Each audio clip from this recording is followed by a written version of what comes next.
오늘 저와 여러분이 읽은 본문은 시작부터 센 질문을 하나를 하고 시작하는 걸 볼 수 있습니다. 그 질문이 어떤 것이냐면 13절을 읽죠. 13절 읽겠습니다. 너희 중에 지혜와 총명이 있는 자가 누구냐? 그는 선행으로 말미암아 지혜의 온유함으로 그 행함을 보일지니라 했습니다. 여기에 질문이 등장합니다. 질문이 뭐냐면 너희 중에 지혜와 총명이 있는 자가 누구냐라는 질문인데, 말이 좀 어려워서 그렇지 쉽게 풀이하면 이렇습니다. 너희 중에 다른 사람들로부터 인정받기 원하는 사람이 있느냐 라는 질문입니다. 좀 더 직관적이고 좀 더 강력한 질문으로 바꿔서 여러분들에게 드린다면, 너희 중에 장로가 되기를 원하는 자가 있느냐라고 이렇게 묻는 것과 마찬가지입니다. 사랑하는 우리 믿음의 성도 여러분, 교회에서 높은 직분을 갖게 되는 것은 결코 나쁜 것이 아닙니다. 높아지고 싶어하는 욕구는 하나님께서 사람에게 넣어놓으신 본성 중에 하나입니다.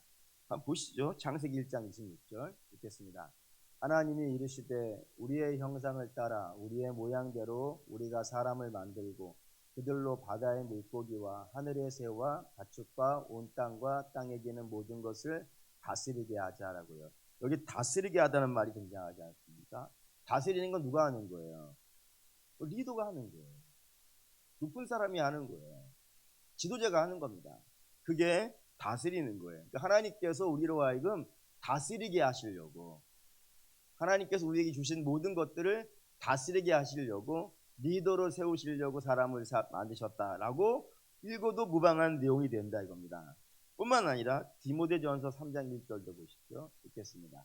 이쁘다 이 말이요 곧 사람이 감독의 직분을 얻으려 하면 선한 일을 사모하는 것이라 함이로다 했습니다. 여기 감독의 직분이라고 했는데 지금은 쓰지 않는 단어지만 옛날에는 이 감독이 어떠한 역할이냐면 지금의 장로와 목사를 합쳐놓은 것을 감독이라고 했어요. 그러니까 그런 교회에서 당연히 목사와 장로가 제일 직분으로 높은 직분 아니겠습니까? 근데 그런 직분을 얻으려고 하는 것을 어떤 마음이라고요? 선한 일을 사모하는 것이라 라고 분명히 고지해 놨다 이겁니다. 그렇기 때문에 교회에서 리더가 되고자 하는 마음은 결코 교만한 것도 아니고 욕심도 아니며 선한 마음의 발로인 것은 틀림이 없습니다. 근데 오늘 본문도 마찬가지입니다. 야고보서를 읽고 있는 성도들은 어떠한 성도들이라고 여러분들에게 말씀을 드렸냐면 믿음 때문에 고난을 받고 있는 자들이라고 했어요. 믿음 때문에 여기에 정착해 있지도 못하고 다른 데로 도망가 살아야 될 만큼 열악한 형편에 있는 성도들이라고 말했습니다. 근데 그런 와중에서도 교회에서 높은 직분을 사모하는 마음들이 있더라 없더라? 있더라 이거예요. 있더라 이겁니다. 그리고 있어야 되는 것이고요. 왜냐하면 하나님 나라에 헌신하는 것 아니겠어요. 그냥 교회의 종이 된 정도가 아니고 하나님 나라에 헌신하는 것이고, 내게 새 생명을 주신 하나님께 더 크게 충성하고 싶어하는 마음이 높은 직분이니까.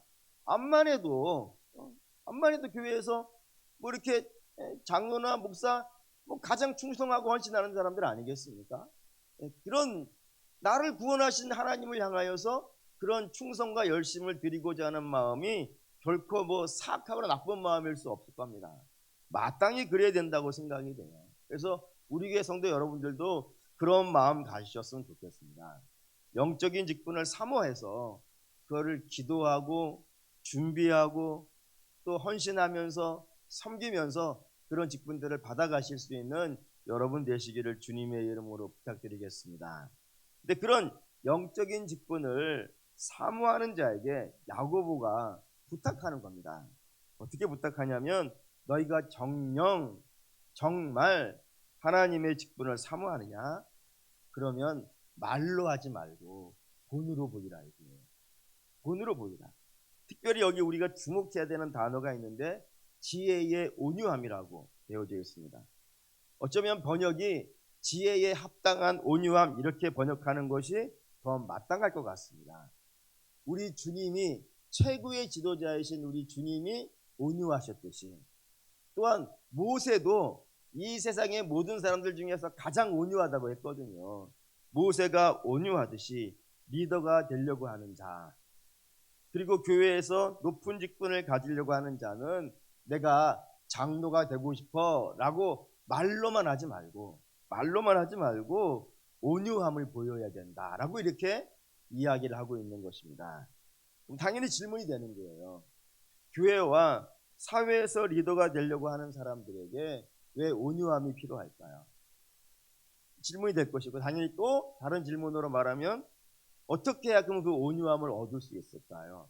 라는 이런 질문을 우리가 할 수 있습니다. 이 질문에 대해서 오늘 답을 해야 되는데, 이 답을 하기에 앞서 가지고 사도 야고보가 이야기하는 것을 이야기하기 위해서 두 가지 전제를 여러분들에게 좀 깔고 이야기해야 될 것 같아요. 그 두 가지 전제 중에 첫 번째는 무엇이냐면, 본문에서 교회에서 높은 직분이라고 했으니까 이거는 나는 교회에서 높은 직분을 가질 생각이 없어, 뭐 이럴 수 있지 않겠어요? 나는 거기에 관심 없어 라고 할 수도 있어요. 그렇기 때문에 오늘 말씀이 나하고는 상관없는 말씀 이렇게 가면은 당연히 안 됩니다. 왜냐하면은 저와 여러분들은 꼭 교회에서만 리더는 아니기 때문이에요.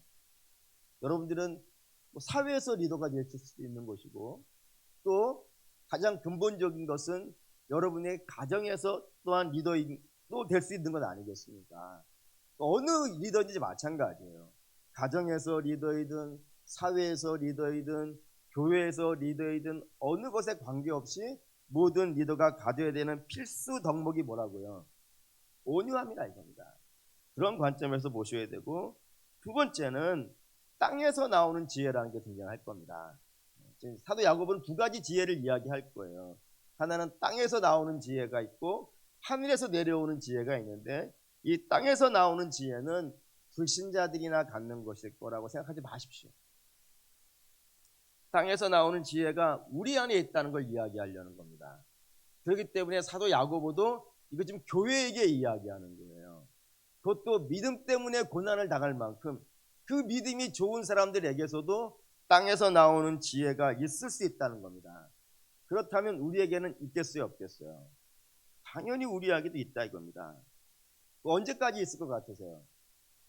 우리 주님이 다시 오셔서 우리 안에 있는 모든 악한 것을 깨끗하게 하시는 그날까지는 우리 안에도 땅에서 나오는 지혜들이 끊임없이 솟아 나올 거란 말입니다. 그러면 목사님 그날까지는 이거 어쩔 수 없는 건가 봐요, 그러니 내버려 둬야겠어요 라고 하면은 안 된다 이겁니다. 얘네들 이걸 나댄다 그래야 되죠? 더 좋은 말 있나요? 외출한다고 할까? 뭐라고 해야 되지?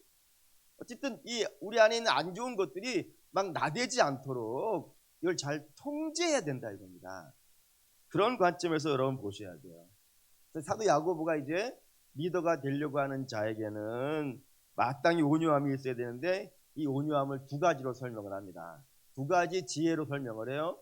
하나는 땅에서 나오는 지혜가 있고, 또 하나는 위에서 내려오는 지혜가 있다는 겁니다. 그걸 이제 설명해 가는 겁니다. 14절 볼게요. 14절 읽습니다. 그러나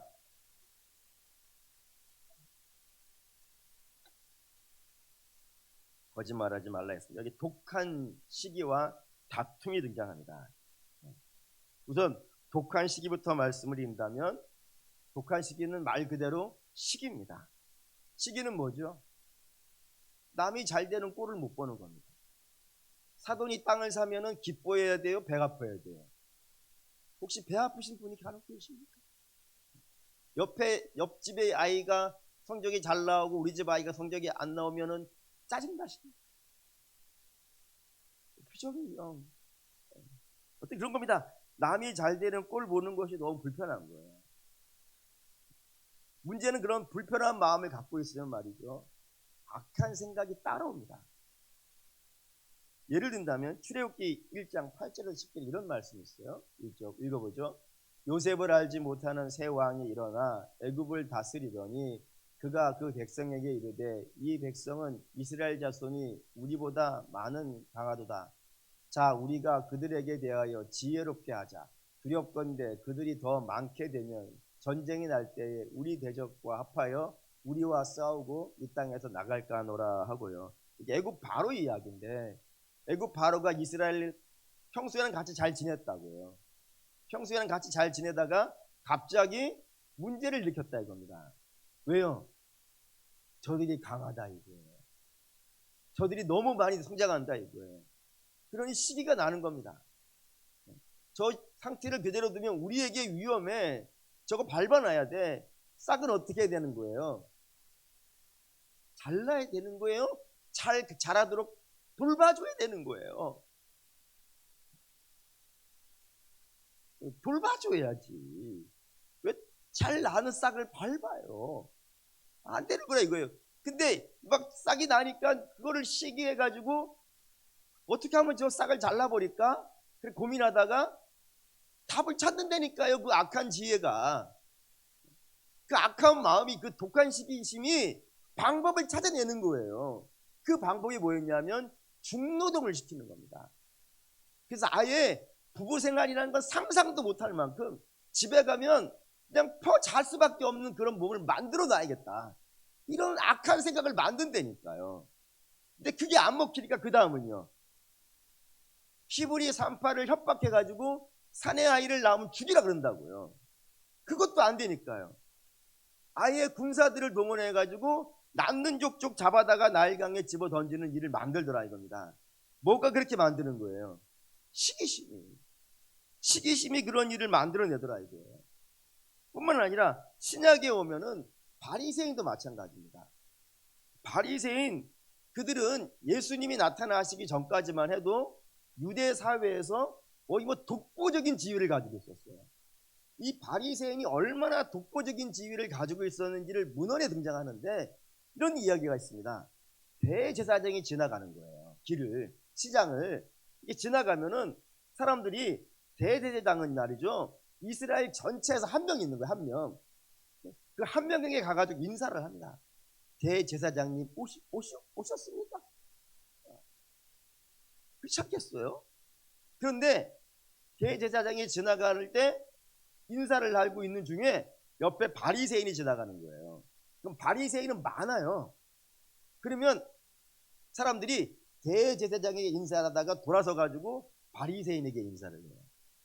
그 심지어는 아버지가 옆에 아들이 있으면 아들을 끌고 가가지고, 아들아 너도 이 바리새인 같이 돼야 돼, 인사해 하고 인사를 시키는 거예요.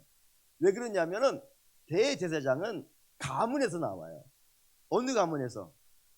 레위 가문에서 나와요. 그것도 아론의 소속으로 나와야 되고, 그것도 맏아들이면 될 수 있는 거예요. 그래서 아무나 못하는 거예요. 내가 되고 싶어도 대제사장을 못 돼요.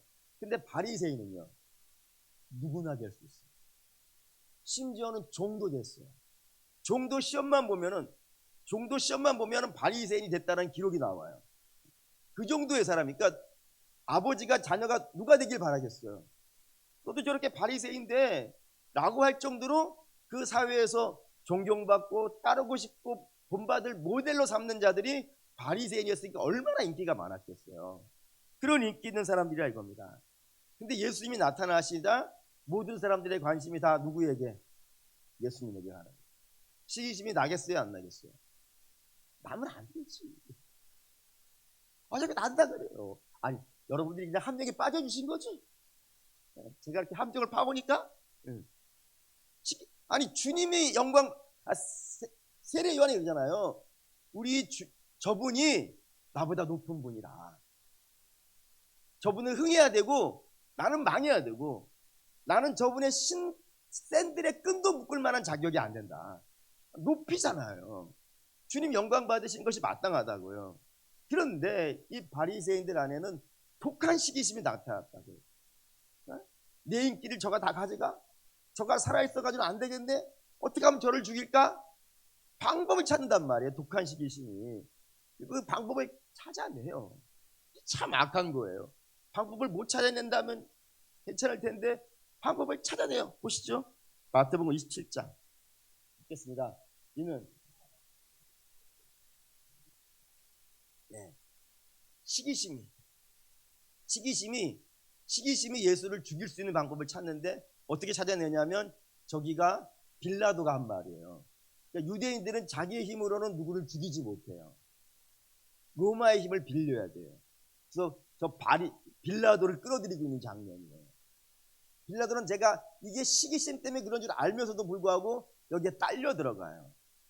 뿐만 아니라 이들이 시기심으로 뭣도 이용하냐면 율법도 이용해요. 예수를 죽이는데 율법은 누가 준 겁니까? 하나님이 준 것인데 하나님이 준 것을 가지고 하나님을 죽이면 됐어요. 어떻게? 거짓. 모든 재판은 반드시 두 명의 증인이 있어야 된다고 율법에 되어 있어요. 근데 그 두 명의 증인을 거짓으로 만들어내서 재판을 해요. 그런데 이겁니다. 율법을 이용해서 하나님을 죽이는데 사용해 버린다 이겁니다. 독한 시기심이 그렇게 하는 거예요. 다툼은 이기적인 야망이라고 하는 것이 더 정확한 표현일 것 같습니다.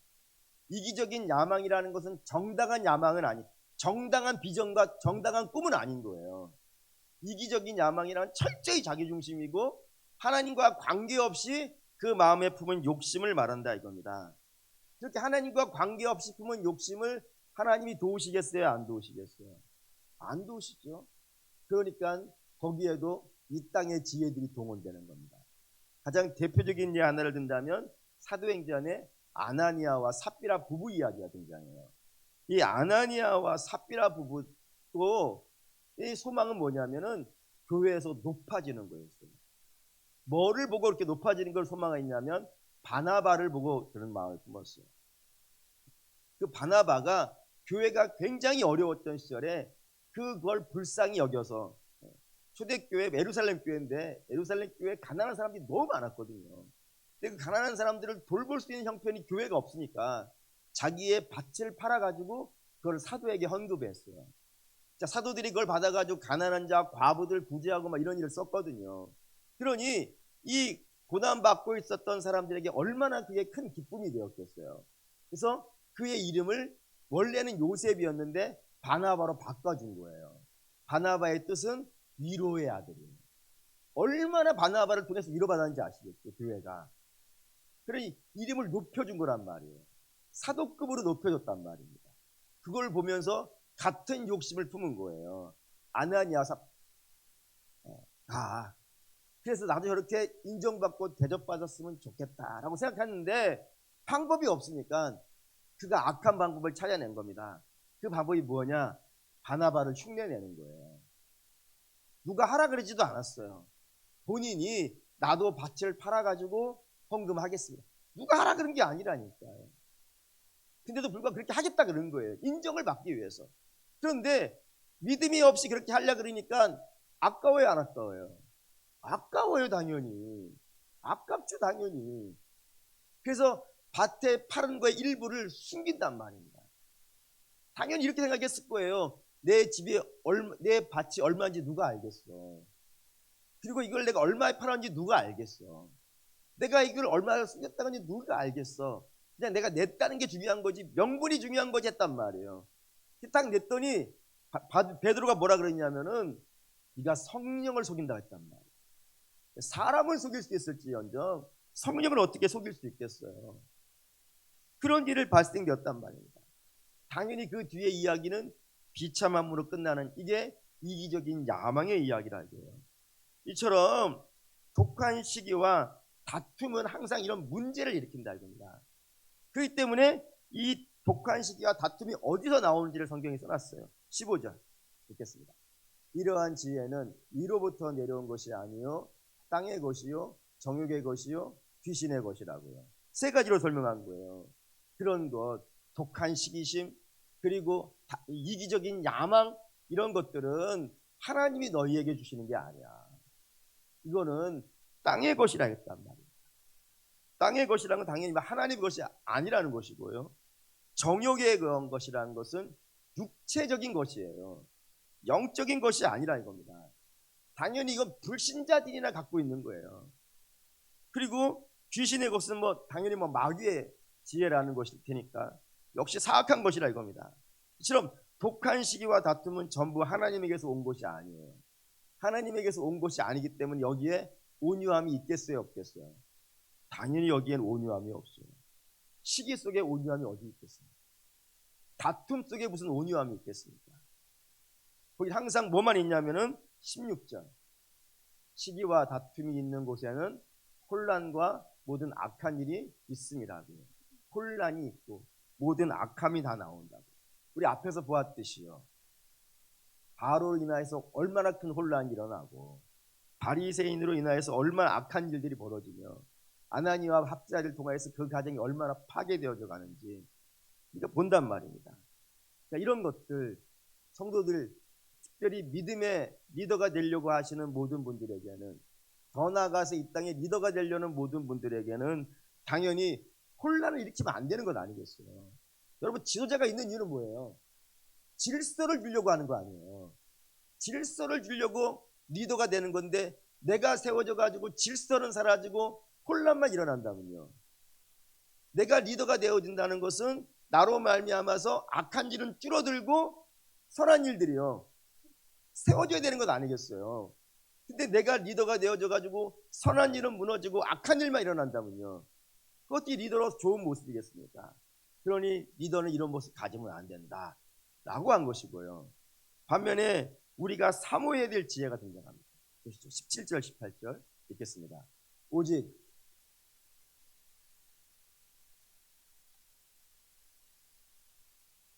긍휼과 선한 열매가 가득하고 편견과 거짓이 없나니 화평하게 하는 자들은 화평으로 심어 의의 열매를 거두니라 라고 했습니다. 여기 이제 하나님께로부터 나오는 지혜, 위로부터 내려오는 지혜 쭉 나열되어져 있는데 몇 가지만 좀 보려고 합니다. 첫 번째는 성결입니다. 성결이라는 건 우리가 자주 쓰는 단어로 바꾼다면 거룩이에요.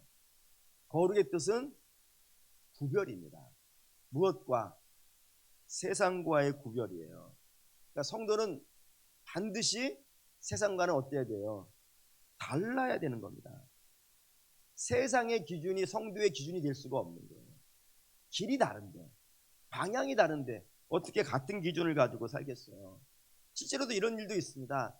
세상에서는 굉장히 가치 있다고 평가해 주는 거예요. 그런데 하나님 앞에서는요, 일고의 가치 없는 일들이 있어요. 반면에 세상에서는 안 쳐줘요. 근데 하나님만이 높이 쳐주는 게 있단 말이에요. 가장 대표적인 게 뭡니까? 믿음이 그렇잖아요. 믿음을 세상이 쳐줍니까? 여러분들이 믿음을 갖고 있다고 해가지고 세상이 뭐 알아줍니까? 세상은 그거 안 쳐줍니다. 오직 어디서만 쳐주는 거예요? 하나님 나라에서 쳐주는 거예요. 가치가 다르다 이겁니다. 근데 우리는 어느 가치를 추구해야 돼요? 세상이 인정해 주는데 하나님이 인정해 주지 않는 것. 세상은 인정해 주지 않을지 모르겠지만 하나님이 인정해 주는 것. 뭐를 우리가 추구해야 돼요? 하나님이 인정해 주는 걸 추구해야 되지 않겠어요? 그걸 왜 추구하는 거예요? 그게 옳으니까. 이게 옳다는 걸 어떻게 아는 거예요? 이게 영적인 지혜예요. 위에서 내려온 지혜가 있어야 거룩의 가치가 있어요. 제가 목소리가 희한하다고 해서 아멘도 안 하시면 안 됩니다. 아멘을 해야 될 거 아니에요. 맞지 않습니까? 위에서 내려오는 지혜가 있어야 거룩의 가치가 있는 거 아니겠어요? 세상의 가치는 거룩 가치 없는 거예요. 이거는. 두 번째, 화평이라고 했습니다. 이 화평은 뭐 단어 거꾸로 읽으시면 돼요. 평화예요. 다시 말하면 어떠한 사람은 평안한 공동체에 들어가서 그 공동체를 분란을 시키는 사람이 있어요. 반면에 어떤 사람은 분란이 있는 공동체를 가서 이 사람 저 사람 잘 다독거려 가지고 평화를 만들어내는 사람이 있어요. 그럼 어떤 사람이 리더가 마땅하겠습니까? 당연한 건 아니겠어요? 이거 보시죠. 에베소 2장 14절 15절 있습니다. 그는 둘로 하나를 만드사 원수된 것 곧 중간에 막힌 담을 자기 육체로 하시고 법정으로 된 계명의 율법을 폐하셨으니 이는 이 둘로 자기 안에서 한 세 사람을 지어 화평하게 하시고 했습니다. 여기에 그가 누구예요? 예수님. 근데 둘이 갈라져 있대요. 누가 갈라져 있는 거예요? 이방인과 유대인이에요. 이방인과 유대인은 서로 원수가 아니에요. 뭐 유대인들은 이방인들을 뭐라 부르냐면 개라고 보니까 사이가 좋을 수가 없고 당연히 나를 개라고 보는데 저들이 좋아 보일 리가 없잖아요. 그래서 이 유대인과 이방인은 늘 원수가 아니에요. 근데 그 원수간을 하나로 묶으신 분이 있다는 겁니다. 그 분란 많은 곳을 하나로 묶어서 한 사람이 되게 하신 분이 있다는 거예요. 누구요? 예수님. 그러면 교회의 리더, 믿음의 리더는 누구를 닮아야 되는 거예요? 예수님. 그러면 우리는 어떤 모습으로 있어야 되는 겁니까? 화평케 하는 사람이 돼야 돼요. 이게 가치가 있는 거예요. 세상에는 이게 이익이냐 아니냐, 내가 어느 편에서야 이익이 되느냐, 어느 쪽으로 갈라치기를 해야 내 표가 많이 나오냐, 이게 세상이잖아요. 정치는 제가 들어본 바에 의하면 이래요. 정치는 많은 쪽으로 갈라치기를 잘하는 사람이 이긴다고 돼 있어요. 그래서 항상 어느 쪽으로 원수가 돼. 내가 갈라치기를 해야 되니까. 근데 믿음은 아니란 말이에요. 믿음은 남이 갈라쳐놓은 거를 어떻게든지 묶어놓으려고 그런단 말이에요. 이게 그리스도인데, 이게 가치인데 이걸 어떻게 알겠어요? 위에서 내려오는 지혜가 있어야 그게 가치임이 일어난다 이겁니다. 뿐이 아니라 관용은요, 관용은 남을 품어주는 겁니다. 모든 생명은 여러분 처음부터 온전한 건 없어요. 어떠한 생명도, 하다못해 풀이나 짐승도 처음부터 온전한 건 없어요. 자라야 돼요. 자라는 데는 뭐가 걸려요? 시간이 걸려요. 그냥 도깨비 방망이 이렇게 나오는 게 없어요, 여러분. 뭐든지 자라야 돼요. 근데 자라는 동안에는 미숙함이라는 게 있다고요. 근데 그 미숙함을 용납해 주지 않으면요, 용납해 주지 않아서 뽑아버린다면요, 그 영광스러운 모습을 못 보는 것 아니겠어요. 그래서 관용을 해줘야 돼요. 가장 관용을 잘하신 분 예수님 아니겠습니까? 여러분, 예수님이 이 땅에서 3년을 제자를 가르쳤어요. 그러면 우리가 흔히 쓰는 말로 말하면 3년을 배우면 뭐를 할 수 있어야 돼요? 개가 천자문을 읽어야 된단 말이에요. 맞잖아요. 예수님 제자들은요, 3년을 가르쳤는데 배신을 했단 말이에요.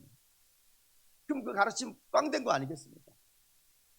근데 주님께서 부활하신 다음에 그 제자들을 찾아가 가지고 니네들이 나를 배신했지?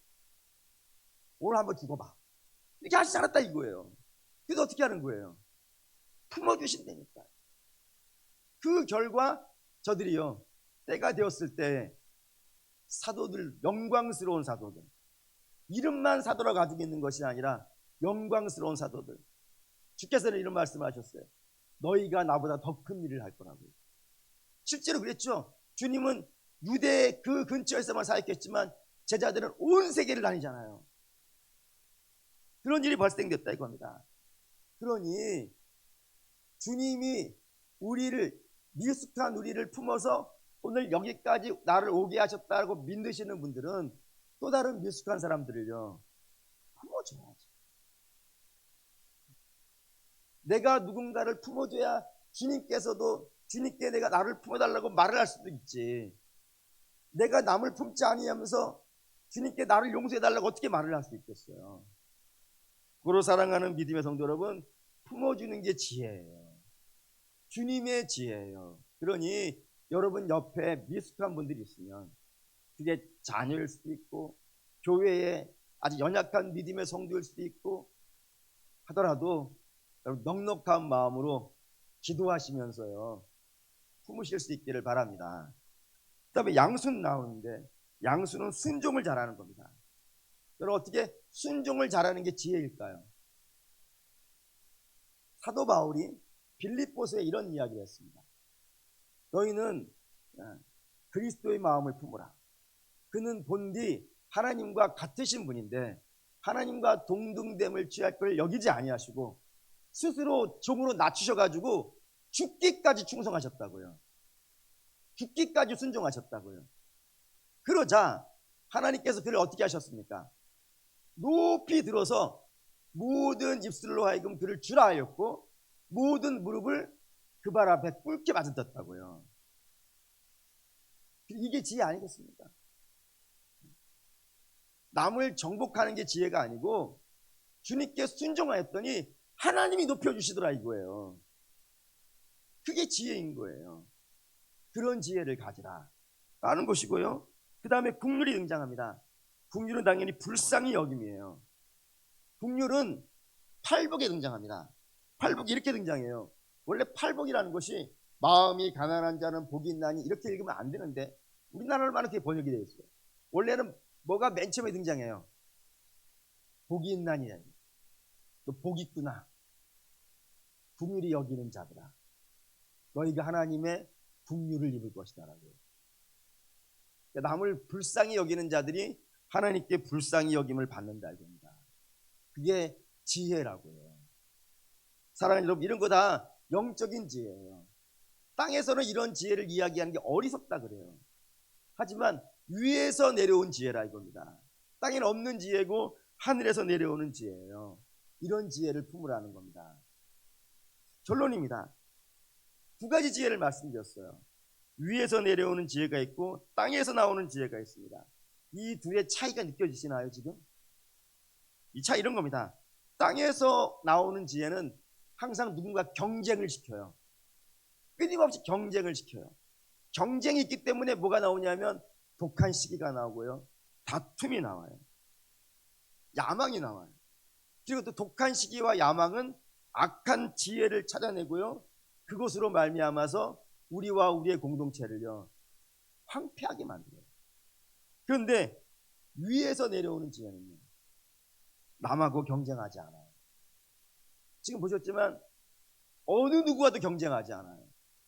오히려 뭐를 보고 있냐면 자기를 들여다보고 있어요. 내가 관용하고 있는가, 내가 긍휼히 여기고 있는가, 내가 양순하고 있는가, 내가 화평하고 있는가, 자기를 본다고요. 그래서 자기의 악함을 보게 해요. 주님에 비추어서 내가 얼마나 순종하지 못하는가, 주님에 비추어서 내가 얼마나 관용하지 못하는가, 그거를 보게 한다고요. 그걸 봤으니 뭐 하겠어요? 그 다음은요 회개할 거예요. 회개하면 그 다음은 뭐를 구하겠어요? 은혜를 구해요. 하나님께 은혜를 구해요. 주님, 저도 그렇게 되기를 원합니다. 구해요. 하나님이 주시겠어요? 안 주시겠어요? 여러분, 구하라, 찾으라, 두드리라, 항상 이 말씀을 왜 욕심에다 갖다 붙이는 거는 우리가 잘하는 반면에 거룩한 것을 품는 데는 이걸 잘 못 쓸까요? 우리가 은혜를 구하면, 주님을 닮기 위해서 은혜를 구하면 우리 하나님께서 우리에게 주시리라 믿습니다.